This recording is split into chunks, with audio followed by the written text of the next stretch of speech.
This is not the first time I have told Billy Lanier's story. The previous interview I did with him was for a podcast I did in college called The People You Will Meet. That episode, titled The Man with the Swastika Tattoos, won 2 first-place awards from the Texas Intercollegiate Press Association. And given his incredible story, it's not hard to see why. In this interview, I wanted to go far more detailed into his journey, and that's exactly what we did.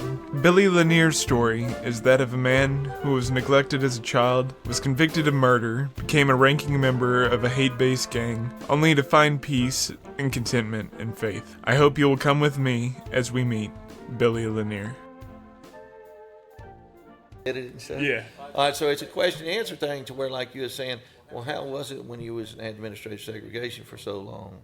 What was it like being involved in that environment in a riot and what have you? You know what I mean? Yeah. And I don't have no problem shooting from the hip just because my life's transparent. I'll be honest about everything and just roll with it. All right. So is this how everything's rolling already? Everything's rolling on it. Okay. Gotta get it set up and going, you know. I'm here with my buddy Billy Lanier.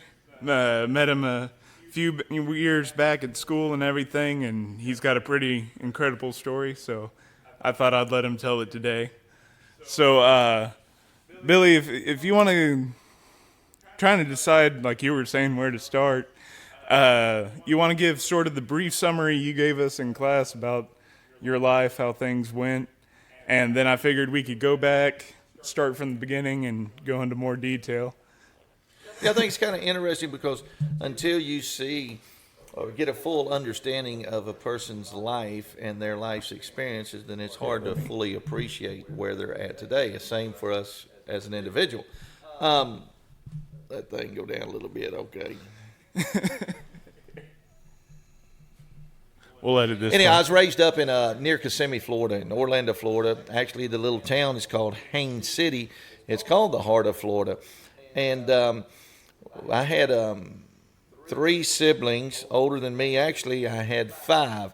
There was a sister. She passed away from double pneumonia before I was even born, and a little brother that died before I was born. Mm-hmm. So it was me and my other 2 brothers and my sister.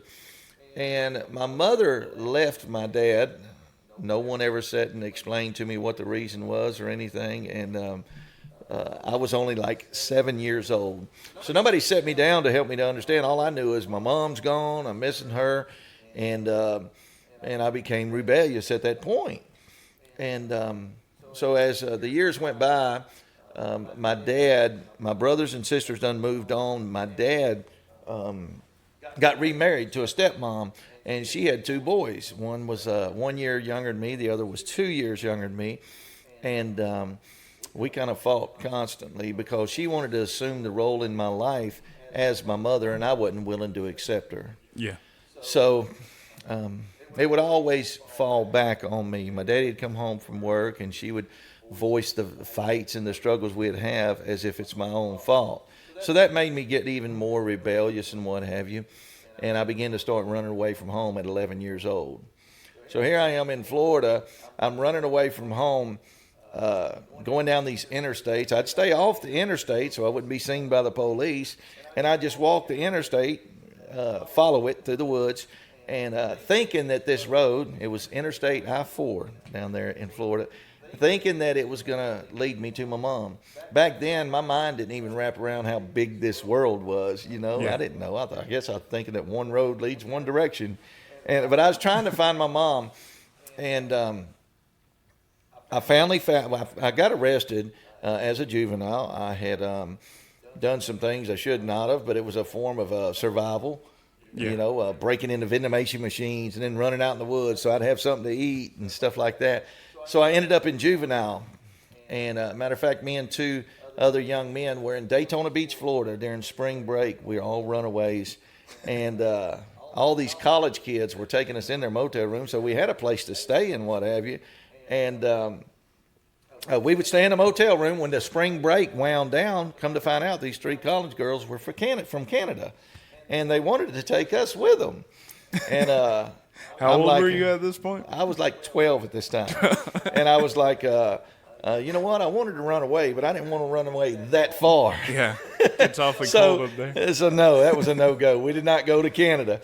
After the beach died down and everything, our resources were very limited. And I got to the point I was just hungry. And I looked over at the 7-Eleven. I seen a sheriff pulled in at the 7-Eleven. And I looked at my buddies. I said, I don't know about y'all, but I'm fixing to get something to eat. And they followed me. We walked over to the sheriff, and I told him, I said, hey, I said, we're runaways, and we're hungry. And he looked at us, got out of the car. He said, well, y'all get in this car. And took us to McDonald's and bought us something to eat, and then took us to the local detention center. Well, in the detention center, they transferred us from Daytona Beach over by Bartow, which is closer to where we all lived. And I had a court date. And everyone's telling me in the juvenile, don't worry about it. When your dad shows up in the court, they're going to let you go home, blah, blah. They might put you on probation, et cetera, et cetera. And what was interesting is I showed up in the courtroom, my dad did, and we went in front of the judge. And the judge was telling my dad, said, we can let Billy go home, but he's going to be on probation. And my dad interrupted the judge. He said, no, sir, Your Honor. He said, I can't do nothing with him. See what you can do with him. So I went and sat down, and he walked out. I went and sat down. I was heartbroken. I didn't know, my dad was right. I look back on it now, he was right, because if they had let me go home, I was just going to run away again.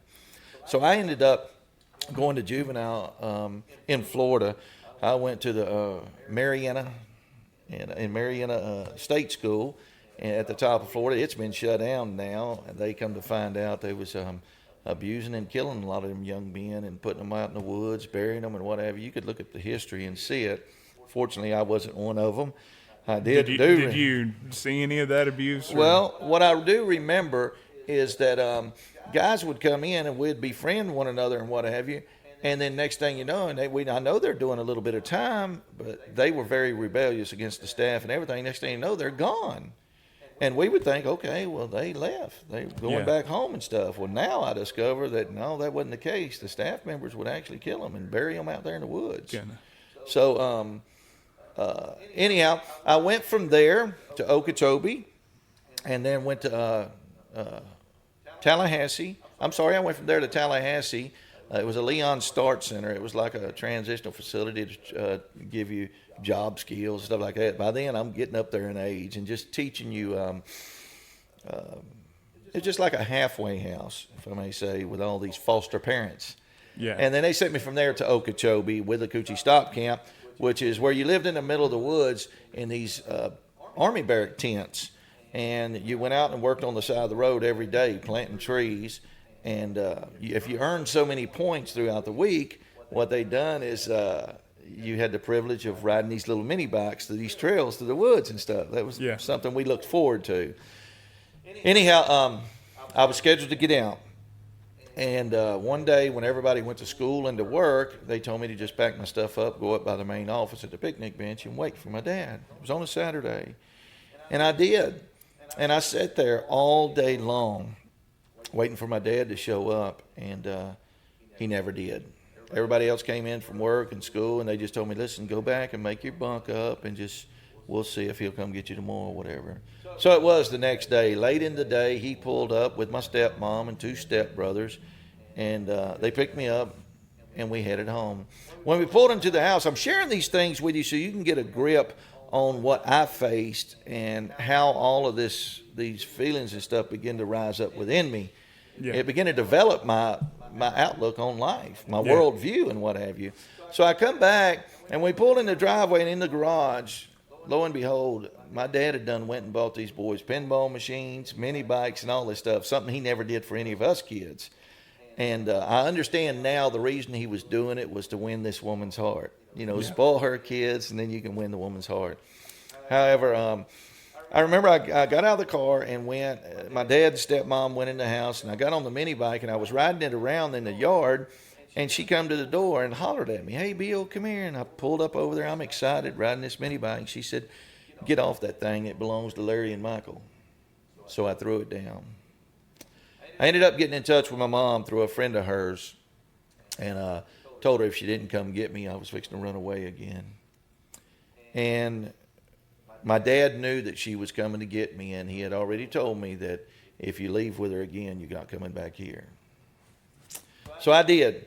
I left with my mom, and it was kind of crazy. She pulled up in a red Cadillac Eldorado, and she smoked Viceroy cigarettes and had a 12-pack of beer in the floorboard. My stepdad was in town at a bar playing pool, and she picked me up, and that's where we were heading. And as we're going down the road, I was 13 years old. I reached and grabbed one of her cigarettes and grabbed a beer out of the floorboard. And my mother was like, "What are you doing?" I said, "Mom, I'm doing what I want to do." And she really didn't stop me.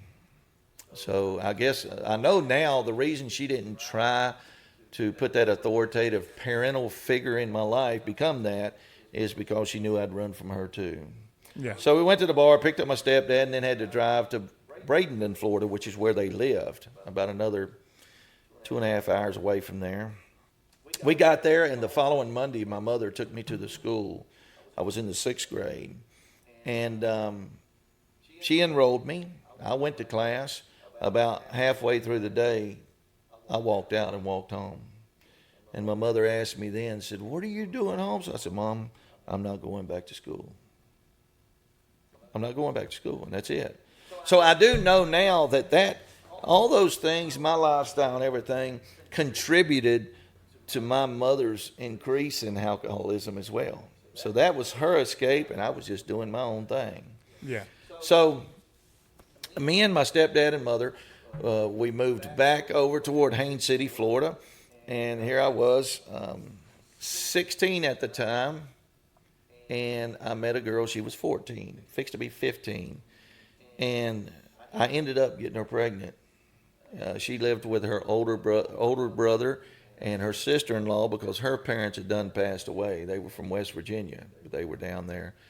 And when I got her pregnant, even though I was not saved back then, I still had a little bit of morals about myself, because now my mom and stepdad are talking about shooting up to Houston, Texas, where my uncle lived. And there was no way on earth I could leave that girl behind pregnant. Yeah. So I went and talked to her brother and her sister-in-law and asked them, "Please let her come with me. I will take care of her." And they did. So she came. We got to Houston, Texas, out in East Houston, Cloverleaf, Texas, and we had the baby. And the doctor came out and told me it was a little boy. And even though I was still a little boy myself, I was so excited. I went over to the nursery, and I'm looking through the window waiting for them to bring him out. Me and a couple friends of mine, and they brought babies out. "No, that ain't him. No, that ain't him." And a doctor came out the back, and he threw his arm around me, and he says, "I'm so sorry, son. He didn't make it. He was premature." So immediately, I didn't know how to deal with those kind of issues and stuff like that. So we left. I didn't even go to the room to see her. We left, and I went straight to a liquor store. One of my friends was old enough, and we bought some liquor, and I just began to consume it. And the next day, I came back and seen her and was still messed up. I mean, I remember distinctly laying my head on the bed next to where she was laying and throwing up from there all the way to the bathroom and everything. And I just wasn't allowing anyone to be a parental figure in my life. And I began to just navigate through life at a very young age. The school of hard knocks, basically. So, just to interrupt it, like, would you say at the time that some part of you did want a parental figure in your life, or had you just rejected it from all the hurt before? I would say that you wouldn't have accepted it. I would say that every one of us do, and we want. But my stepdad, I wasn't receiving him to be a father in my life. So I had a older friend of mine. He was like a big brother. He was 32 at the time. I'm 16, 17. Yeah. And he became like a big brother father figure to me. And I began to go to work with him and stuff. So he taught me good work ethics and all that stuff there, even though, there was a lot of drinking involved and stuff like that. But she ended up getting pregnant again. And that's when we had Dinky. Her name was Dinky, but her name is Doris. Yeah. It was a nickname I gave her. And then following her, we had another daughter, Margaret. And at this time, this is when I was working doing some vinyl siding on these buildings, and I still wasn't done hanging with my friends. So I would go out of town doing this vinyl siding and stuff, and I'm leaving her behind with my two daughters and everything. And I look back on it now, and I can understand fully that I wasn't even being a father. Yeah. You see? And I was making the provisions and all that stuff. And just because you're present in the home doesn't make you a father. Yeah. A father is someone that's proactively involved in their children's lives and their upbringing. So I'm guilty of that. I was not that. However, I did spoil my kids, bought them all kinds of stuff. That was my way of expressing my love to my daughters. And so I said that to say that while I'm out of town on these jobs, this other guy snuck into my wife's life.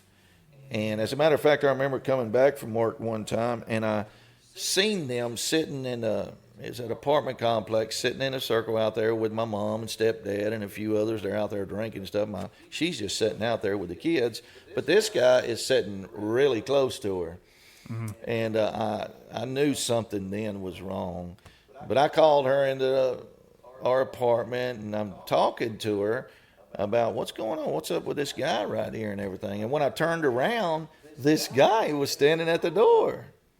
So I'm like, whoa, wait a minute. I went and I grabbed a butcher knife right then, and I was a fool. And I turned around, and he took off. Yeah. Well, here it is. After we argued behind this guy, it was a week and a half later. I come and she's gone, and so are the babies. And they ended up, I knew where they were. They ended up at this other, it was ironic because it was a friend of mine staying at their house. So I ended up letting it go, and I began to drink it up and party it up and try to numb the pain from all this. I did get to see my girls. She would bring the girls for me to see. I'd keep them like a few days, a week or so. And as a matter of fact, I had my daughters for 2 weeks before this incident happened, and I didn't hear from their mother or anything, and I was okay with that. My daughters are with me. Yeah. And I remember it was on a Friday. She came to the door, knocked on the door. I was like, hey, come in. And my oldest daughter, well, both of them were playing in the floor, playing with some Barbie dolls, and as soon as she looked up and seen it was her mother, she ran and jumped on the couch next to me right here and pushed her right arm behind my back, holding on, clinging to me. And, Daddy, I don't want to go. Daddy, I don't want to go. And I'm like, honey, what do you want to go for? And she, I don't want to go home. I want to stay here. And her mother's like, Dinky, you get your stuff. We're going home, And what ended up transpiring was the furthest thing from my mind. But I got my daughter and took her back there to my room. She grabbed my fingers, and I walked her, come here. And she stood in front of me. Now, in order to understand this, I have to tell you what transpired about a month and a half before that. I had been pulled over for traffic tickets. I never had a driver's license at that time. And I went to jail for a week. And while I'm in jail, my mom brought my daughter to see me through a plexiglass. And that stuck with her mind. And, because my mom, after the visit, she's explaining to my daughter, your daddy's in jail, and he'll be home next week. Blah, blah. And so when I took her to the room that day, and she stood in front of me, I'm sitting on the edge of the bed, and she held her head down. And I said, baby girl, you tell your daddy. I said, is that man spanking you or anything like that? You tell me. You tell your daddy. I grabbed her by her chin to look her in the eyes, and she just pounded. She said, Daddy, I don't want you to go to jail. And I held her in my arms. I was like, honey, Daddy ain't going to go to jail. It's okay. It's okay. I said, but you do know if you don't go with your mother, that's what she's going to do. Is she's going to call the police, and they're going to come and make you go anyways. And, man, I'll never forget that. This was on a Friday. So she took my daughters home with her. And she worked at some laundromat sort of across the street from where they lived. And she went that Friday night to work and left my daughters with this guy. And she met up with another guy and left with him and didn't come back home till Sunday. I had no idea. So Friday night, Saturday, and Sunday, she's off with some other guy, and my daughters are at home with this guy. Mm-hmm. So when she came on Sunday, I'm at my place with some friends and their children. We're out here barbecuing in front of my place. Next thing I know, my mom and stepdad pull in the driveway, and they got her in the back seat, my kid's mom. And all my mom said is, Bill, something happened to Dinky. We're on our way there right now. So what ended up happening is when she came back home Sunday and she walked in the door, she seen what had happened to my oldest daughter, and he was trying to get to her, and she took off and left the babies and went to my mom's, and then my mom and them came, and then so they're back over there where they lived was in a it was like it was a car wash, and there was a mobile home on the premises, and they lived there, and what they did is took care of the car wash to supplement their rent. And so I told a friend of mine, Bubba, here, let's go over there. They done took off. By the time we pulled up, we pulled in one of the car wash bays, and I looked over. There was an ambulance sitting there. There was a Harris County cop car sitting right in front of us, and it was getting almost dark. And I seen the guy in the back of the Harris County cop car. So I went over to the car, and I had a butcher knife with me then, and tried to open up the back door. I was going to jump in the back seat and get foolish right then. Well, my mom looked around the officer. The officer turned around and seen what was happening. He ran over there with his gun drawn. Get away from that car, get away from the car. Well, when I raised up, I threw the knife under the car. He didn't see it. And he started putting two and two together pretty fast. And he said, are you that baby's dad? And I said, yes, I am. He said, son, get away from that car, get away from that car. And my mom's hollering. There was so much chaos. My mom's hollering, Bill, I'm riding with the ambulance to Texas Children's Hospital, etc.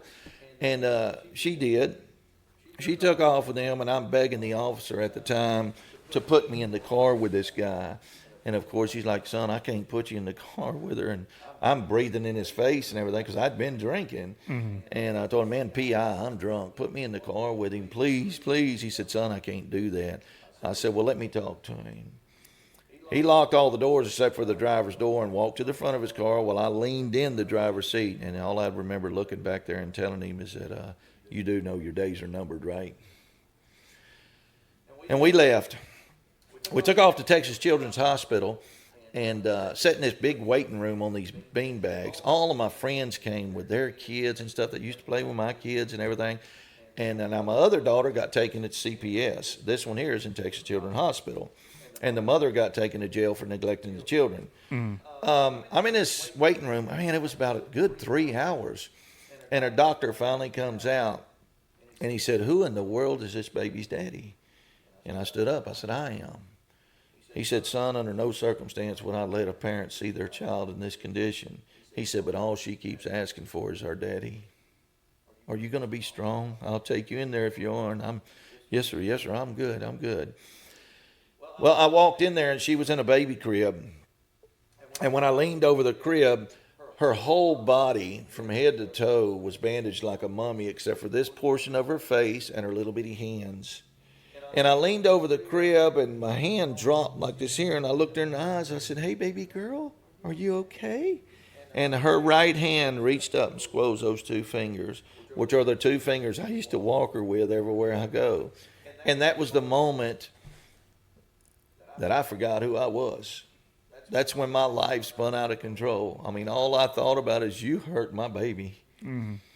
So I left there after visiting with her, and my daughter got taken into temporary CPS custody as well, and I was the only one. My mother, nobody could, just me, go visit my daughters at a Catholic Charities place for 4 hours every Sunday. And the foster parents, the temporary foster parents, they would bring the kids. I'd meet. We had this big old room. We would sit and play toys and all this stuff for a couple of hours, and then I'd have to leave. And when I would leave there, I would immediately stop at a Diamond Shamrock store, and I had a fake ID and all that stuff, and I'd begin to drink all the way back home. And that's what I did is every day I began to drink, drugs, whatever it was to take my mind out of its original state, to keep me from facing that pain. That's what I did, only to wake the next morning and realize those things I thought I was drowning could swim. But when I get up and look on the coffee table and see pictures of my daughters and on the wall and stuff, man, it just hurts so bad. I didn't know how to deal with it. And so I was seeing them every Sunday for 4 hours, and then CPS came and seen my house. I was working for the largest sheet metal company in Houston at the time, McCorvey Sheet Metal in Galena Park, Texas. The owner of it was surprisingly putting me through college to be a journeyman. And I had never even graduated or nothing. He just had the money. He was able to make it happen. I mean, I never even made it past the sixth grade. That was when I quit. That was it. Yeah. So as I'm working for McCorvey Sheet Metal, the CPS came. They looked at my house. They said, "Son, don't you worry about it. You're going to get them babies. We just got to get you on the docket."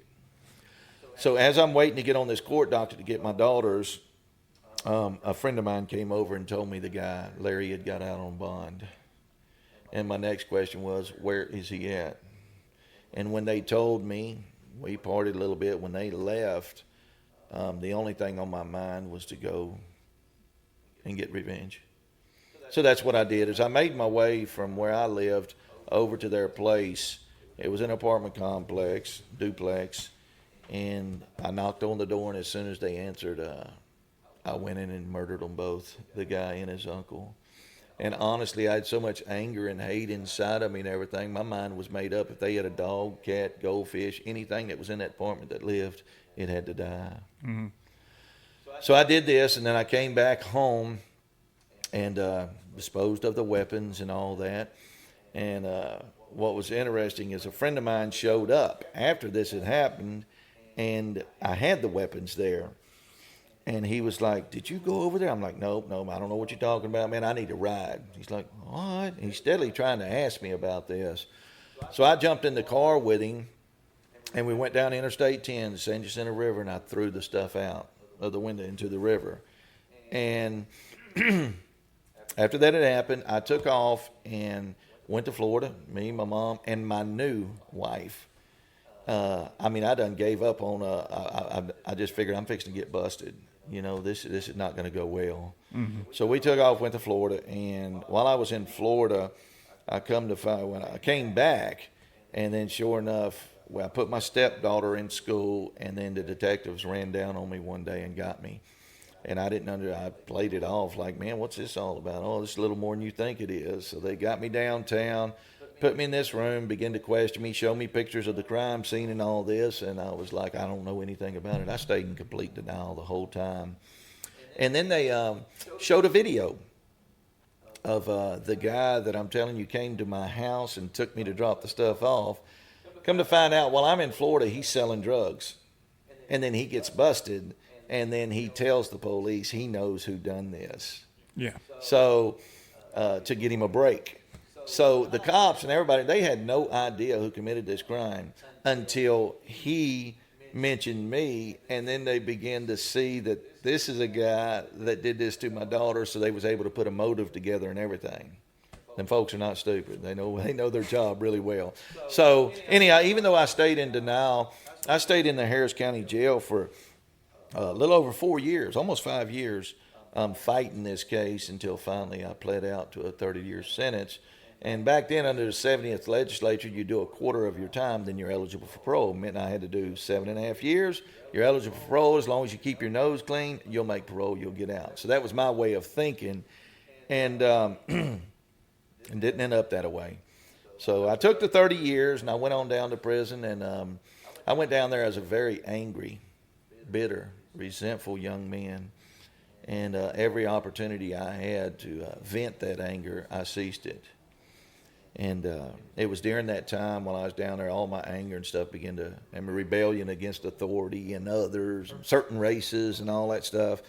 It was recognized, and the next thing you know, I was recruited into a very large prison gang. And it wasn't a matter of months. Here I was, the vice president of this gang. And I look back on it right now, and I think, what was I thinking, man? I didn't want nobody to be a father to me, right? Yeah. I didn't want nobody to be any kind of authoritative figure in my life out here in society. So then you go to prison and you're going to allow somebody else to govern your life. That was kind of stupid to me. Yeah. As I begin to.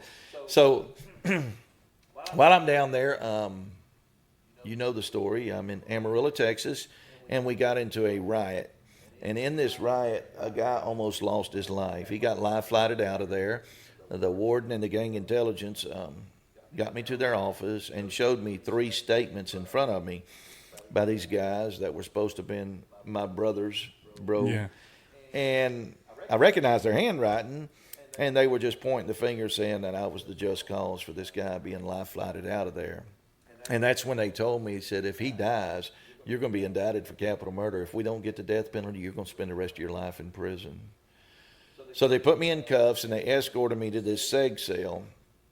And When they got to the cell and opened the door, as soon as they took the cuffs off, before they could close that door, I promise you, I was in the back of that empty cell. I hadn't even had my property, and got on my knees, and I cried out to a God I did not know. And all I asked him was, Lord, I don't know you, but I'll get your word and get to know you, and I'll serve you for the rest of my life. Even if you want me to serve you from the confines of this penal institution, I will serve you. I've just got one thing to ask. And I said, that's let that man live. Well, the man lived. So that kept me from being charged on a free world level to where it was going to get me more time or the death penalty. And I still had to suffer the consequences of my actions, rightfully so. So I went to administrative segregation. I don't know if you know what that looks like, but I started off on the Coalfield unit. It's an 8x10 cell where you got a little slot in your door, and they bring you your breakfast, lunch, and supper through a slot. And I was there for 7 years. I did like 3 years at Coalfield unit in Palestine, Texas. Then when the Texas 11 escaped, I don't know if you remember that. There was a big escape down there in Beeville. I know the name, but when I've watched too many documentaries to remember which one it is. You know? Right. When they escaped, they started moving a bunch of people around, and they took me and a few other guys because Coalfield is really maximum security, and they brought some of their family members, cousins and stuff, to the people that escaped and locked them up. So they transitioned us, and I went to Estelle High Security in Huntsville and remained in that cell there for the rest of the 7 years. And of course, so if you don't mind me asking, did you have any yard time or anything during that 7 years? Well, what they did is on Estelle High Security, the officers, just being honest, they did not like having to get you out of your cell. Did not have no windows to see out. Mm-hmm. They did not like to get you out of your cell. They did have cages outside, and what it looked like is there's bars, and then there's chain link fence around it. And you have a pull-up bar, you got a basketball hoop, and you got a basketball. And you're in that little square by yourself. It's about a 15 by 15 square. Yeah. And then there's squares around there. And you can talk to the other inmates, convicts, whatever you want us to call it, while you're out there. And it's for 1 hour. And it's supposed to be 1 hour a day. Well, the officers, they have to do shakedowns, random shakedowns in your cell. Make sure you ain't got no knives or contraband and things of that nature. So what they would do is they'd come around and they would ask you if you want to trade your recreation for a shakedown. In other words, if you don't go to rec, we won't shake your cell down. So that seemed to be more profitable for us because many of the officers were hard-nosed. So if you chose to go to rec, which put a burden on them, then when you came back, your house would be tore up. Your cell would be tore up. I mean, your family photos tore in half, all in it looked like a tornado ran through it. So basically, I went to rec maybe once a week. Yeah. When I knew there was good officers there and I didn't have to worry about that kind of stuff, I would go to rec. But that was you're supposed to get 1 hour a day out, but you really don't. So how do you keep your sanity for these 7 years? It's interesting you asked that because I know for a fact the only way I did is, see, while I was in prison in 99, I'd also married a woman while I was in there by proxy. Mm-hmm. She went to Conroe and everything, visited my mom, brought my mom to see me and stuff like that. So she knew my mother. And while I'm in SEG, my mother died. She left me a really large insurance policy. Well, and I needed to make provisions, a way to take care of her funeral and things of that nature. Well, I'm married to this woman here, so I signed everything for her to put it in the bank, and this, it would be there for when I got out and what have you. Well, there was like $8,000 taken out to pay for my mother's funeral and what have you, and others contributed. And I'm in SEG, mind you, and then April the 10th, 2005, I seen my other daughter. She was almost 15 years old. I seen her, and then April the 13th, that Wednesday, I found out she died in a house fire. So mind you, all this while I'm in SEG, I'm all alone in 8x10. My mother died, my daughter died, and a week later there was papers slid up underneath my door, and it was divorce papers from that woman, and she done went to the bank and took all the money, and she was gone. So I do know when I went to SEG, I fulfilled my commitment to God. in that I was going to get his word and begin to serve him. So this was a couple years before these incidents, came back to back. I began to develop a relationship with God. And it was as if, I look back on it now, as if he was preparing me for these things that were going to happen in my life so that I could handle them much differently than I did before. Mm-hmm. So when it happened, that day I got the parole papers, it was, like 3 days later before I knew she took the money from the bank, because I hurried up, I wrote my bank, asked them to close the account, et cetera, and they wrote me back and told me that the account had been closed and all the money was gone. So that's the day I walked around that cell looking up, and I was asking God, I said, God, how in the world could this woman do this to me? She knew my mother. She knows my mom left me that money to do something with my life. So I was doing something with my life by helping her out, helping her kids out, and I just went on and on and on. But when I shut up long enough to hear from God, his words to me were, now you know what it's like to be victimized. And it was just as clear as me and you sitting here talking. And when that word was spoken to me, I went to the back of that cell and I buried my face in the mattress. I remember it as if it was yesterday. And God took me down memory lane all the way from my childhood. And for everyone he'd remind me of that I had hurt, right? Not necessarily physically, but emotionally. Mm-hmm. I mean, look at my running around rebellious life, what it did to my family. Sure, they were hurt and wounded by all that. But for everyone he'd remind me of, I would ask for forgiveness. And I stayed on my face in that mattress for about 45 minutes. And then when I stood up to my feet, the first thing that came across my mind was John 8:36. When the Son sets you free, you're free indeed. And I walked around that cell, and it was like a big load that just lifted off of me. And even though I was still in the confines of that penal institution and in that administrative cell, I'm telling you, I'd never been so free in my entire life.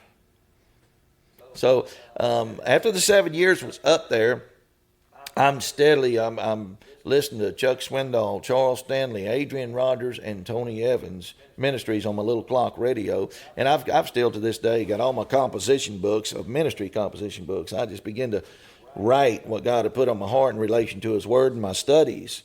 And I was engaged in a couple biblical studies as well while I was in there. And that was my heartbeat. That was my routine along with working out while I was in SEG. And that's what helped me keep my sanity. It was none other than God. God helped me keep my sanity, and I kept my mind busy.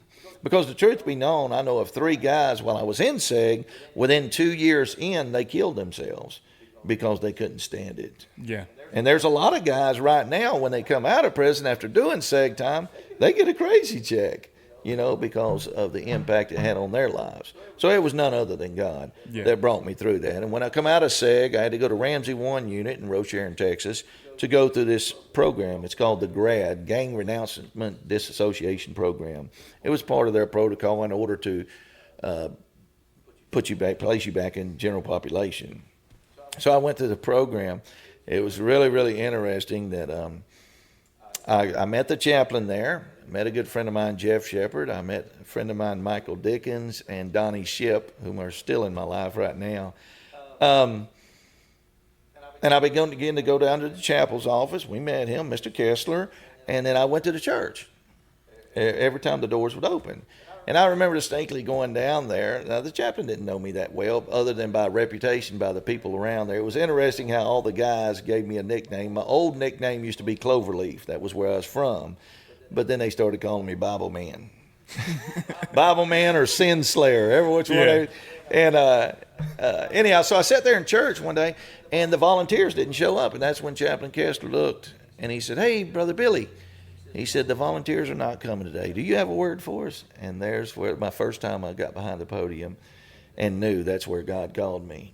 So I got behind the podium and ministered to the guys. As I went through that program, they were fixing to birth. Marlia Baird and Ken Baird were fixing to birth a faith-based dorm on the unit next to there, which is the Terrell unit. And I was invited to come over there, and actually had the privilege and honor, me, Donnie, Mike, the ones I mentioned, and Trent Dugas, there's a few of us, went over there and birthed one of the first faith-based dorms in Texas prisons. It's still going today. And it was a privilege and an honor. And it's an 18-month program that the guys go through, and what they do is teach these curriculums and these classes, biblical studies, and it's a basic introduction into the Christian faith and hoping to disciple men so that when you finish the program, they can place you on whatever unit they desire, what have you, and you'll continue to disciple others, which is a beautiful thing. And now it's my understanding they have faith-based dorms all over Texas prisons. Yeah, which is wonderful. I actually I know a lady who was in it. She used to be our neighbor. Actually, Really? yeah, I don't know if it was She would teach a specifically that one, but I don't know if she taught a class. But I know while she was in there, she was in one of those dorms or whatever. Oh, she was incarcerated? Yeah. Oh, okay. Yeah. Okay. No, she didn't teach a class. Yeah, and I'll tell you what, man. When you see somebody who's really changed your life, because I won't use her name or anything. I don't know if she wants it out there, but we lived next to this lady for I don't know how many years, and we saw that house go from old lady's house to she moved in, then it was a crack house, Oh, wow. and just So are you saying the change you see in somebody's life when she comes out of jail. We're talking to her, and my dad just throws out there, "You want to go to church with us?" Expecting to be turned down. She's like, "Yeah, sure."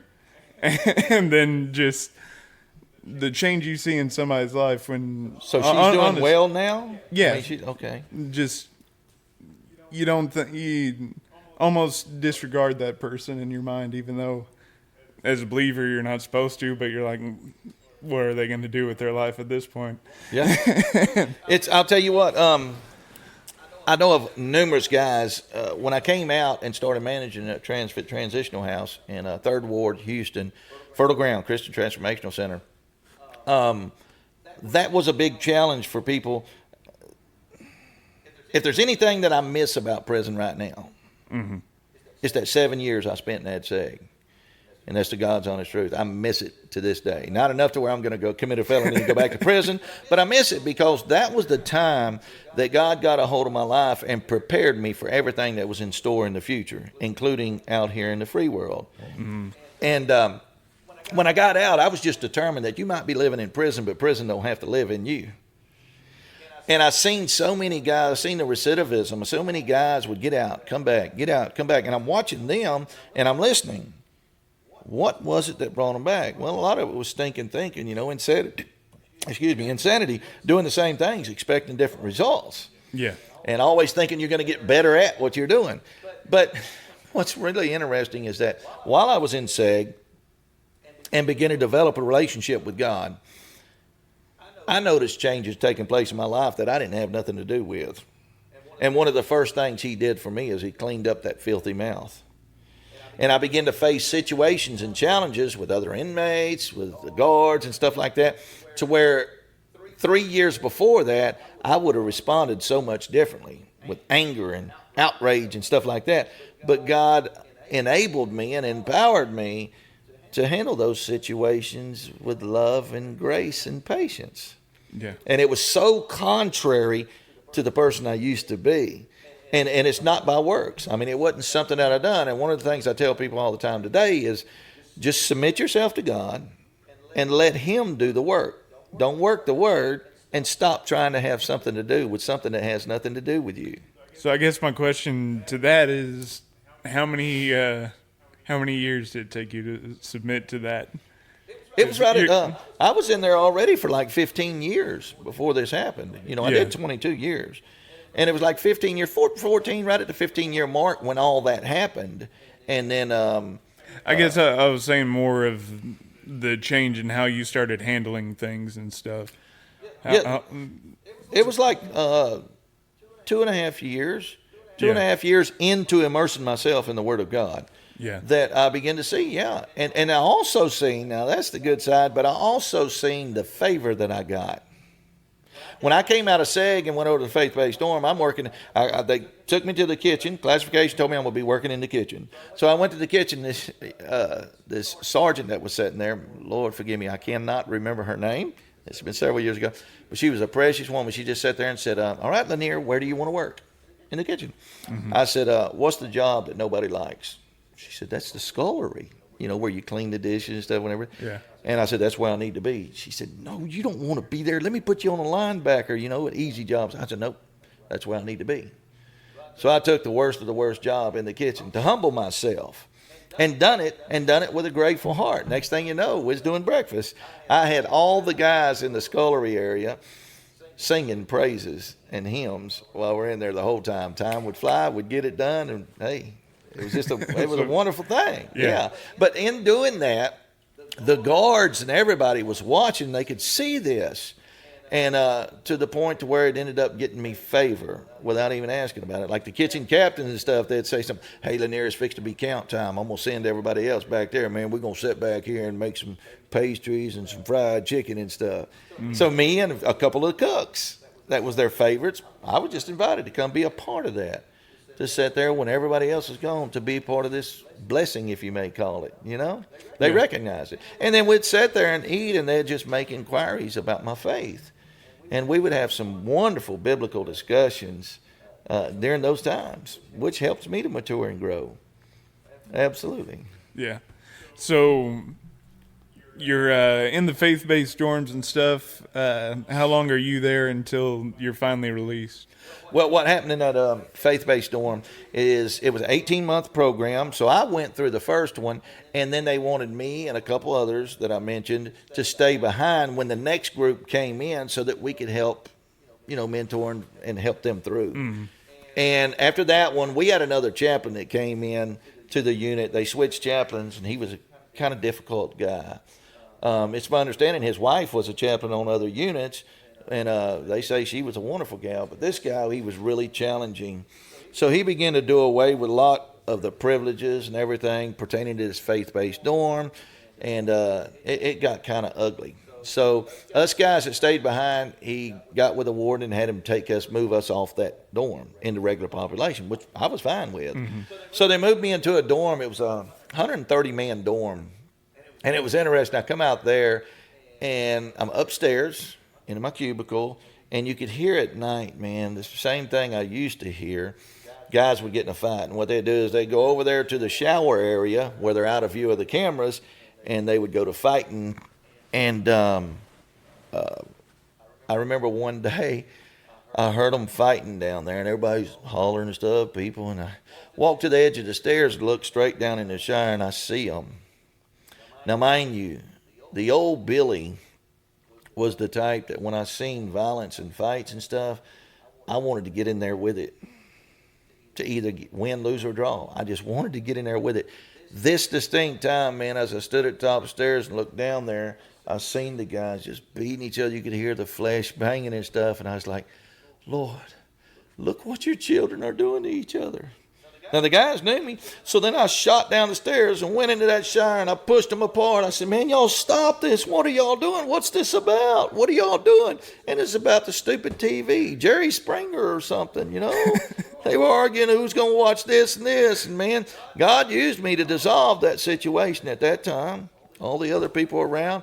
And next thing you know, the next day, I started a Bible study right down there in the day room. And numerous guys came over there because many of the guys that were there that had yet to find change, they knew me for the old me.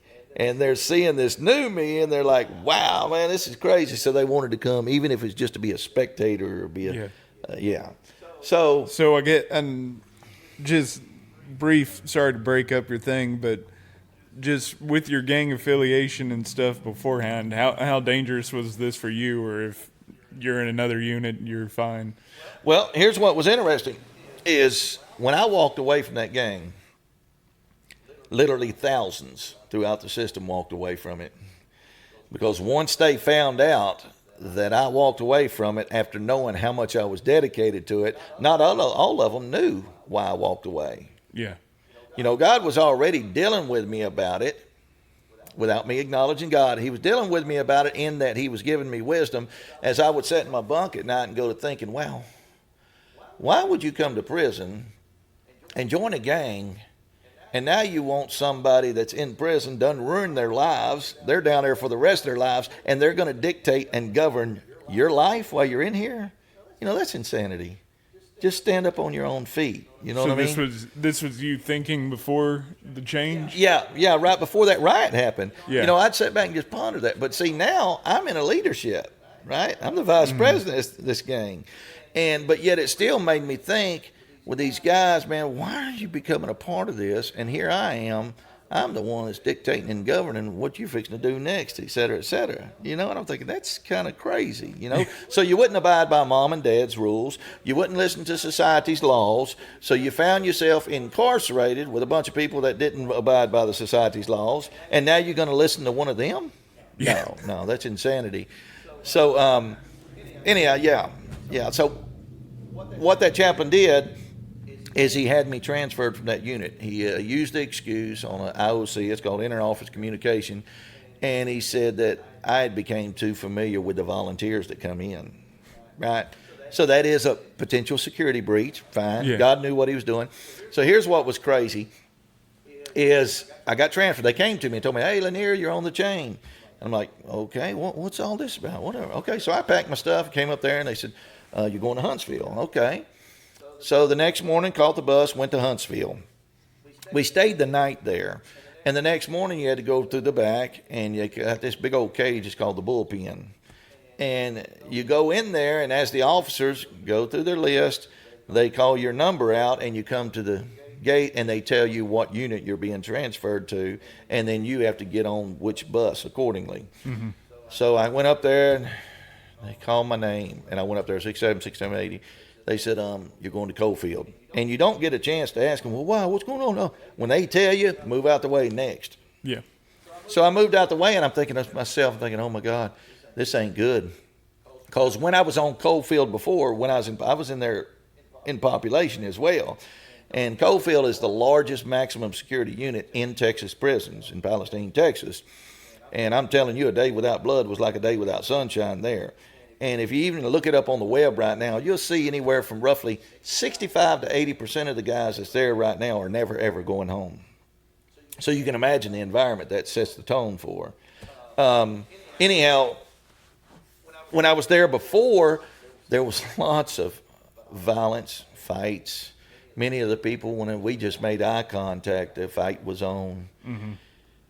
So they put me on the bus, they took me there, and they immediately take you to this, it's a barbershop area, where they lock you in there until classification, the warden and them come together. Then you go before classification, they look through your file, and then they tell you where you're going to be housed on the unit and where you're going to work. So I'm walking in this barbershop waiting on them, and I'm going back and forth, and I'm struggling with myself, my old self, and the new self. And I'm asking God, why in the world am I here? What's going on? And I was struggling whether I'm going to get in survival mode, because these folks over here, they can smell weakness that fast. Mm-hmm. Whether I'm going to get in survival mode, or am I going to trust God? Finally, a peace came over me. I said, I'm going to trust you, God. So they called me into classification. One of the wardens knew me. He remembered me, especially when he opened up my file. He seen my name. He seen the reports from before, the disciplinary history and stuff. He looked at his secretary. He said, look at this. Looked at me. He said, are you going to be okay on this unit? I said, yes, sir, I'm going to be all right. He said, now look, there ain't going to be no problems, no trouble. And I said, no, sir, everything's good. I said, I'm going to be honest with you, warden. I said, I don't know what God has for me here to see, but I'm here to see it. He said, you sure about it? I said, yes, sir. He said, all right. He housed me. I went out there, and I went into work in the kitchen out there as well.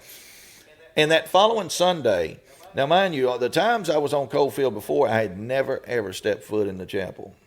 Okay, I heard about it, how nice it is and all this stuff, but I never stepped foot in there. That was the last thing on my mind. Well, this time, Sunday rolled around, and I went to the chapel. And it a seat like a little over 700 guys in there. And then you got the volunteers that come up and minister. But I'm going to tell you, that is, to this day, it is one of the most beautiful chapels you've ever seen in your life. And it was packed. And I sat on the left side about 3/4 of the way back, because it was already filling up.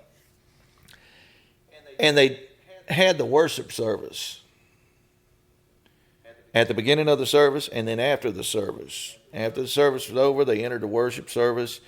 And I'm looking in front of me, looking around, seeing about people that I recognize.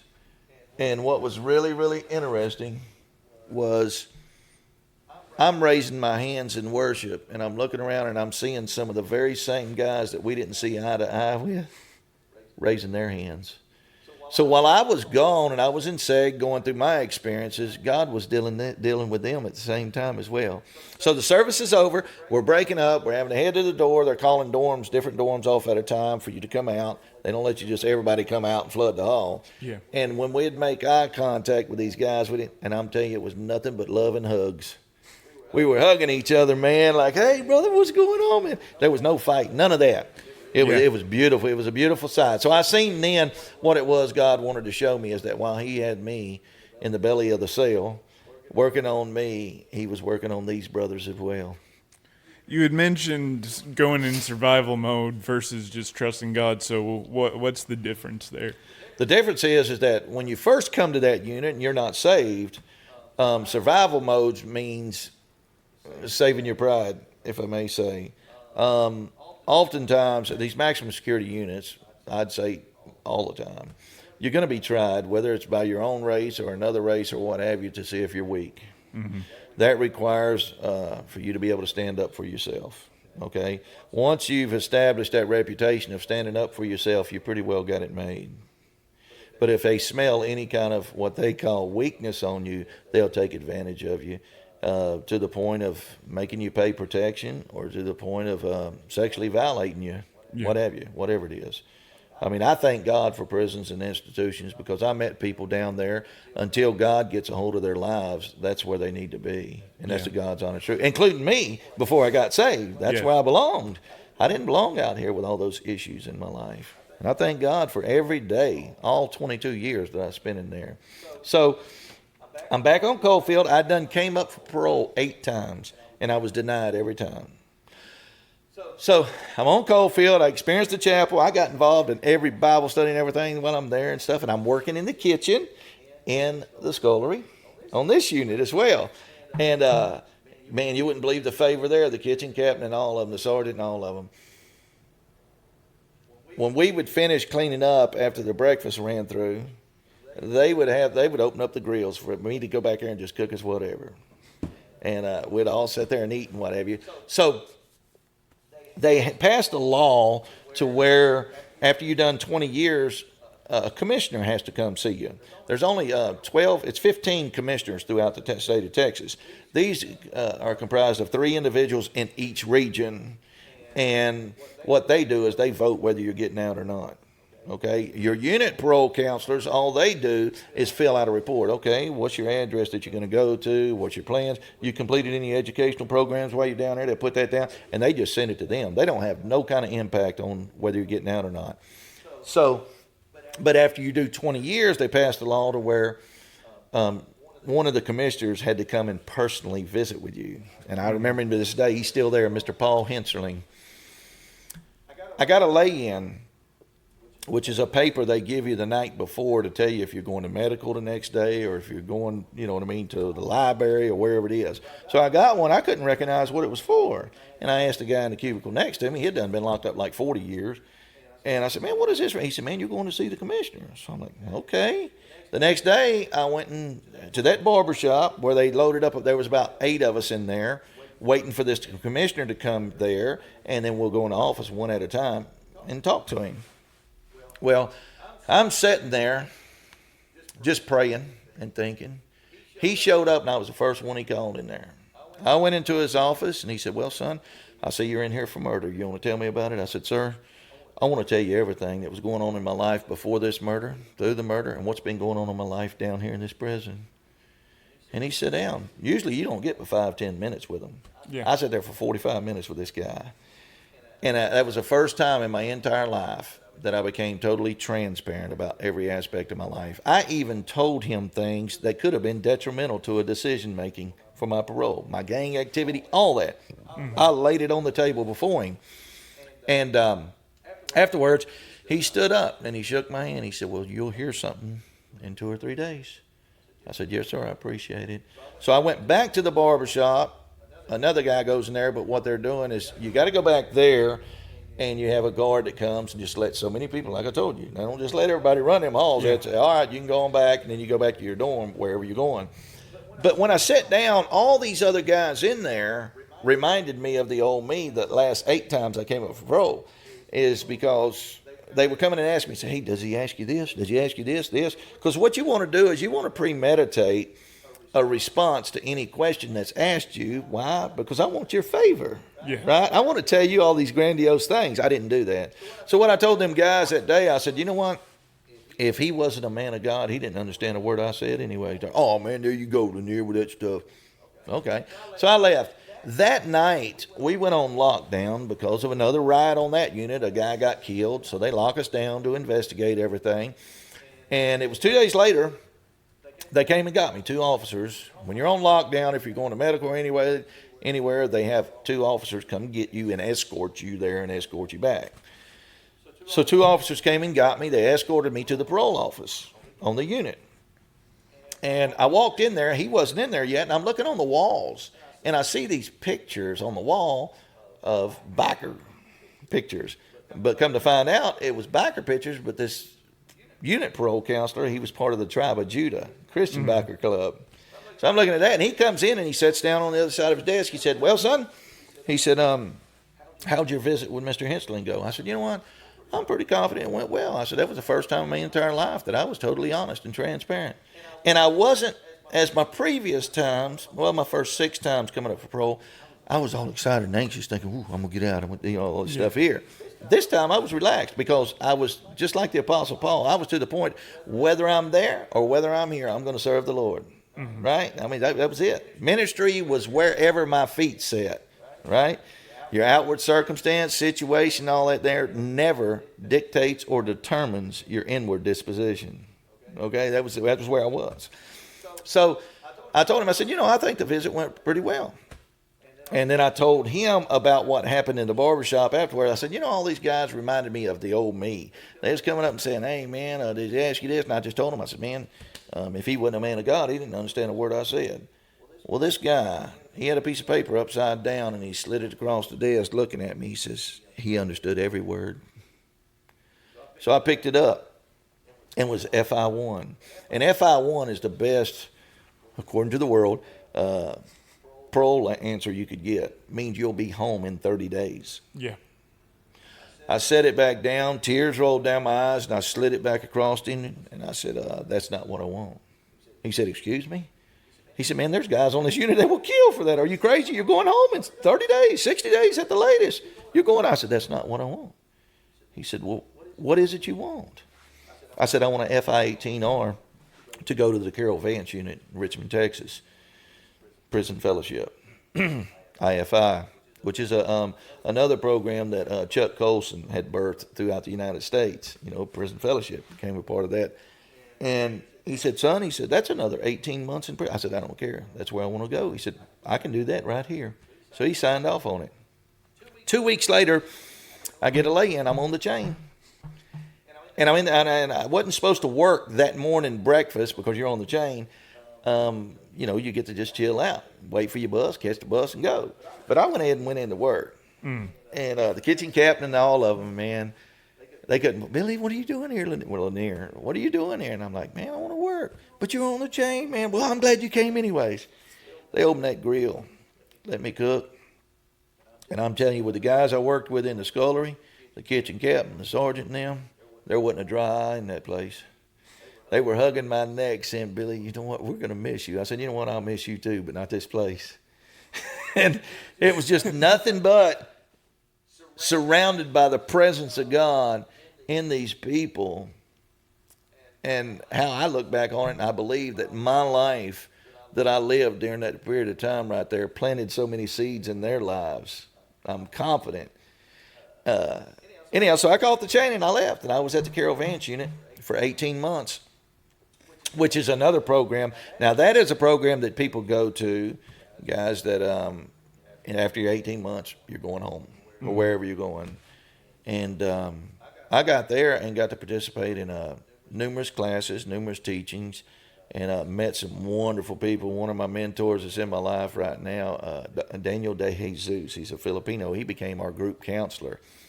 And he's an evangelist. Me and him got really tight. We're in contact to this day. Anyhow, so after that journey right there,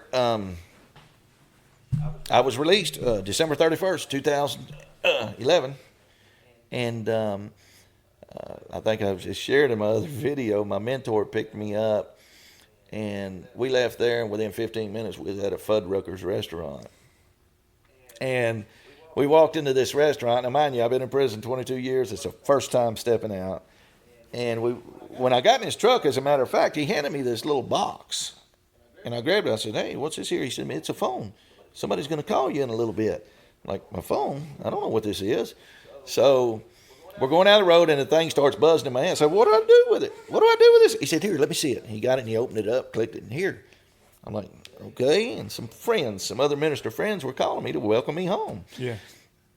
And we got to the Fuddruckers. I walked in, and he's like, "Go up there and order your burger." I said, "Absolutely not. Just give me the fattest, sloppiest burger they got. I'll be fine." So he does, and I go to the restroom. I got to share this because there's a lot of humor in it. I go to the restroom, and I went and used the urinal. And I'm looking for a handle, a way to flush this urinal. And there is no way. So I turned to walk away, and then the thing flushes, and I turn to look at it. I'm like, "What? How'd that happen?" You know, it's the sensor deals. Mm-hmm. I had no idea about this stuff. So I went over to the sink, put some soap on my hand, and I looked down, and there are no handles for the sink. I am literally looking under the counter and all around for a way. How am I going to turn this water on? What's going on? And unfortunately, this guy comes in, and he uses the sink next to him, and I'm just watching him as I'm lathering my hands, and he puts his hands underneath, and the water comes on. I thought, what? So I did the same thing. And, yeah, we ate, left there, and then went on to Fertile Ground Christian Transformational Center to where I began managing it after it was right at 4.5 months. Mind you, the next day I had to go see my parole officer. And this is the favor of God that he poured on my life. Is I got a call from Stacy Woods. She was over all the chaplaincy programs in TDC at the time. And she wanted me to come back into the prisons and minister. Mind you, when you get out of prison, you got to wait 2 to 5 years before you can ever go back in. Mm-hmm. I wasn't out but a few months. And they called me, wanted me to come back in. Okay, wonderful. This is God's favor. So kind of reminds me of Joseph. So I had to go see my parole officer. They put a monitor on my leg. It was a curfew monitor, meaning you could be out these hours of the day. After that, you better be in your house. Mm. And I was supposed to have that for 18 months. Well, it was right at 4 months. My parole officer showed up, and he pulled out a pair of scissors, and he said, "Cut that thing off." I said, "Are you serious?" "You cut it off." So I cut it off and handed it to him. I said, "Man, I ain't got no business out here on these streets after 8 o'clock at night anyways. I'm in the middle of 3rd Ward, and I'm white." Yeah. Anyhow, and it was pretty dangerous over there. I mean, for any race, I don't care who you are. Yeah. You didn't have no business on them streets after dark next to U of H. I mean, it was almost like gunfire to put you to sleep every night. Mm-hmm. It's sad. However, and then it was like 3 weeks after that, when the owner of the facility came and asked me if I'd manage Fertile Ground, to which I greatly accepted. And I managed for 3.5 years. And those are years of my life that I cherish, in that I had the privilege and opportunity of going and meeting with guys in prison as they were interested to come to Fertile Ground. I'd pick them up from prison. The first thing I'd do is let them get a change of clothes, and I'd take them out to eat. I'd either take them to Golden Corral or Luby's or somewhere, and just, you know, and then I'd take them to Walmart, especially the guys that had been locked up a decade or two, because I wanted to see their expressions when they walked in these places, you know. Bring them back to the house and get them set up in their room, and get them off to the races, buddy. I'd help them get their Social Security card, their birth certificate, their food stamps, and all this, and get them straightened out, and let them use my car periodically. I'd make little videos of the guys when they do their driving test. Mm-hmm. So I'd do a little video of them parallel parking and all that till they'd venture off, you know, doing their test. And I'd put it on DVDs and then give it to them for little memorabilias and stuff. Yeah. It was exciting, man. And then even to this very day, several of them stay in contact with me, man. This has been years ago, 2012, 13, 14, 15. And they're in contact with me. They are married. Got jobs. Now they might not necessarily be in ministry, Yeah. But they are involved in the church. They're living productive and constructive lives. And it's just, it makes you feel good knowing that God used you to help them get to where they're at, you know. So what's the hardest thing for you personally, or just in general, for somebody who's been locked up for so many years coming out? Because you got so much recidivism and everything. What's the hardest thing for somebody who's been in prison for that long to adapt to in the free side of the world? Honestly, when I walked out of prison, no time at all. If you'd have got around me, you wouldn't even known I was in prison. Yeah. If I dressed up, wore long sleeve shirts and what have you, you would never even know I've been to prison unless I tell you. Again, I told you earlier that I had the mindset you might be living in prison don't have to live in you. Mm-hmm. So I was determined when I came out of there, all that prison lingo, all that talk stuff has got to stay behind. This is a new journey. So when I got out, I was able to interact and converse with everyone as, you know, like today, I'm basically a social butterfly. Yeah. I can converse with anyone. But what I convey to the guys when I go back into the prison, or even the gals, you're in a wonderful place at this time. Because while you was out here in this society, this world was eating you alive. This world desires your affection and attention. And if it can get it, you're off on a roller coaster ride. So then God allows you to be placed in the confines of a penal institution, which is a society within society. And it's an opportune time where you don't have no responsibilities, right? You don't have no bills. You don't have no distractions, except for the guys around you, the chaos around you. But you can shut that down. But you have no distractions, no real distractions. You don't have no stressors, none of that stuff there, about a job or any of that. So that is the perfect time to get that Bible out and start reading. I tell people all the time, John 14:26. This is a promise of God.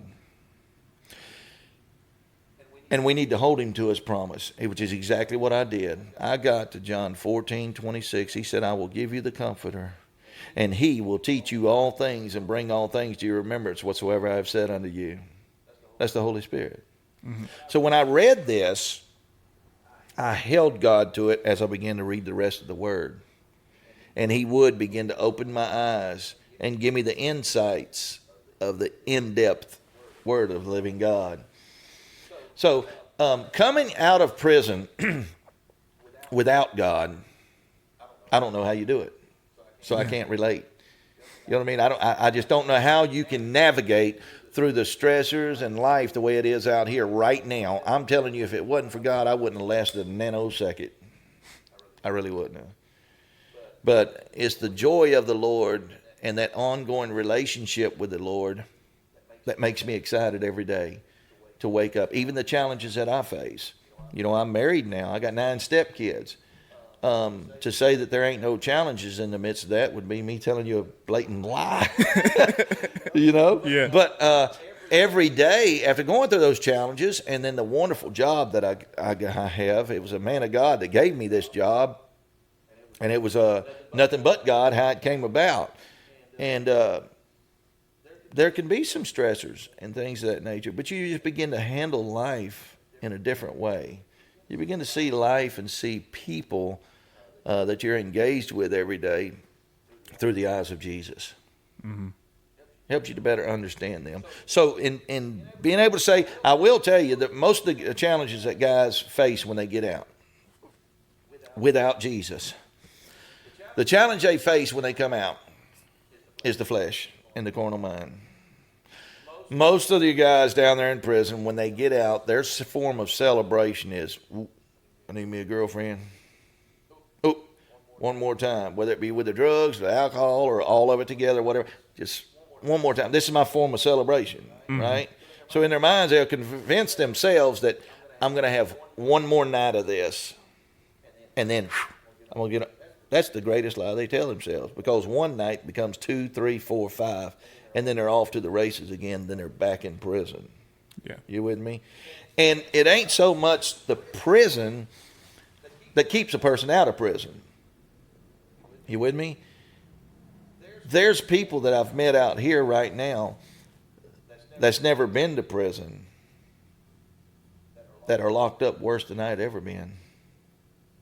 You with me? Mm. They can't navigate through life and the issues of life, whether it be death, whether it be a difficult relationship, all the challenges, the bills, the job, the inflation, all this stuff here.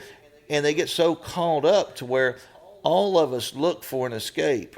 And oftentimes, alcohol, you want the alcohol because, like I did with my children, I don't want to think about it. I want to escape this instead of facing reality and facing life on life's terms because you're unable to. So whether it be smoking, drinking, whatever it is, there's an underlying reason why you're doing it. Yeah. And most of the times it's just to forget about it all. Forget about it all. And again, I can't relate to it because I cannot understand that.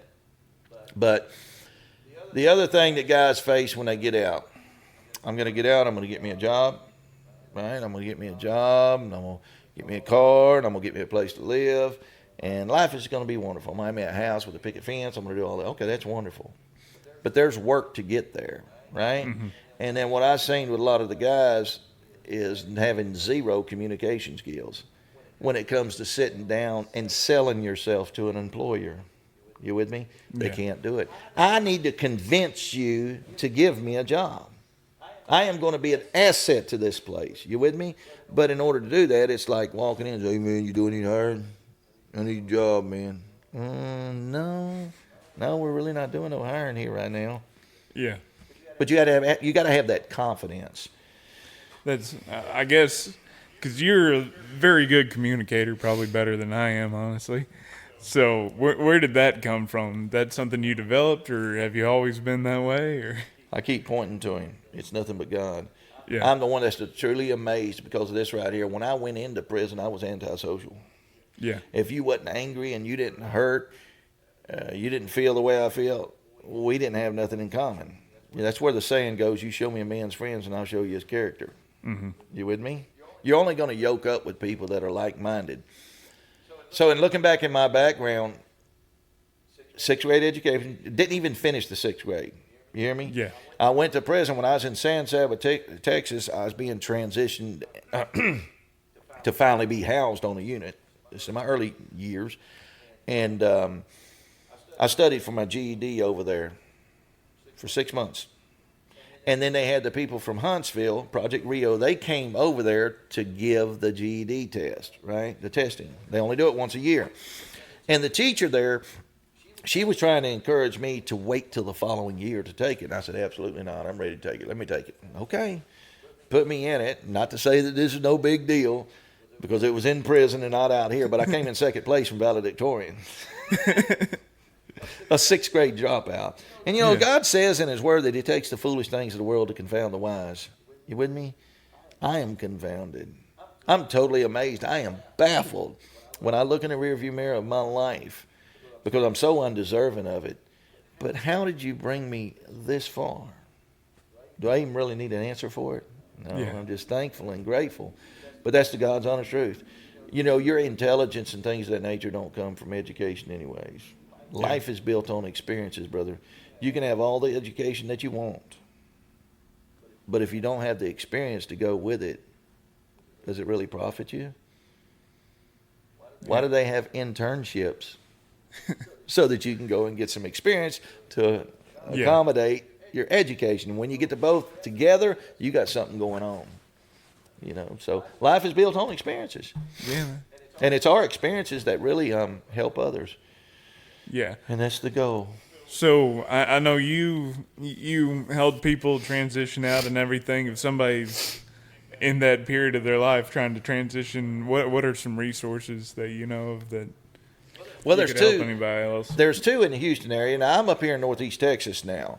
So we are coming together right now. We're not kicking down doors or anything. I'm just taking it one day at a time, but yet God is opening doors without even trying to kick down doors. Yeah. So there is a group of us that's coming together right now to hopefully and prayerfully birth one of the first faith-based transitional facilities up here in Northeast Texas. We're praying and believing that many of the churches will come together with the same calling and passion to help our brothers and sisters whom are incarcerated transition back into society, living productive and constructive lives, hopefully transformed. It's a dire need. I spoke at a Christ United Methodist Church in Houston several years back, and one of the things I encouraged them or I've made this statement, that if you're not involved in prison ministry in some shape, form, or fashion, whether it be in praying for the volunteers, whether it be becoming a volunteer yourself, or whether it be you supporting the volunteers, if you become the next victim, don't complain about it. Even Jesus himself said, I was in prison and you visited me. But for the most part, the churches and stuff, they tip their nose up and don't want anything to do with convicts or prisons and things of that nature. But yet, believe it or not, you can go in there. I challenge anyone under the sound of my voice, if you get a chance to become a volunteer or go into the Texas prisons with a volunteer, go one time. And you'll see the genuineness and the authenticity of what worship really is. Because even though you're locked up, you're free. Yeah. When you get around the genuine guys, and for the most part in the chaplaincy programs and the church services, those guys are there because they want to be there. Yeah. They're not getting any favors. It's an amazing experience. Amazing experience, brother. It really is. Yeah. But transitional housing and prison ministry, we need desperately right now. I mean, if the guys get out and they don't have the resources that they need, then it's easy to go back to what you're so familiar with. Mm-hmm. I remember when Jesus was crucified, what the disciples do? They went back fishing. Yeah. That thing that they were so familiar with. And that's what we do is we have a tendency to just reflect back on, man, I've got to survive. I got to make a living or something. Man, my hustle was pretty good. I just got to be careful. I don't want to get caught. And then you go back to it. Next thing you know, you got caught. And there you are.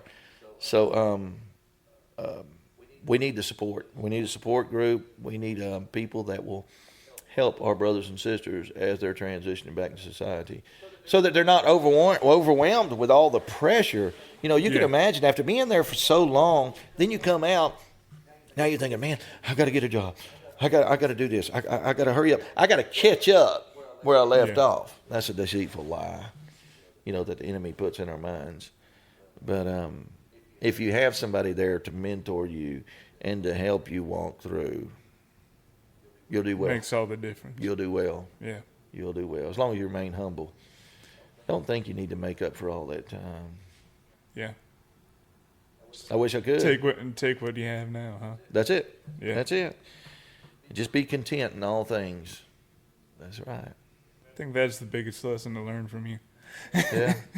You're a pretty content guy. Yeah, I really am. I'm pretty content. Right now, honestly, I can't even think of nothing that I want or need. And that's the truth. Yeah. Well, thanks for doing this interview. I think that's a great place to leave it. Thank you for the opportunity, brother. Of course, man. Anytime to share a story. Hope to see you again soon. Hi, I hope you enjoyed listening to the interview, and if you did, go ahead and just like and follow or whatever it is on the platform you're listening to. That just helps me reach more people. Thanks. I saw you just do that. You're pretty neat.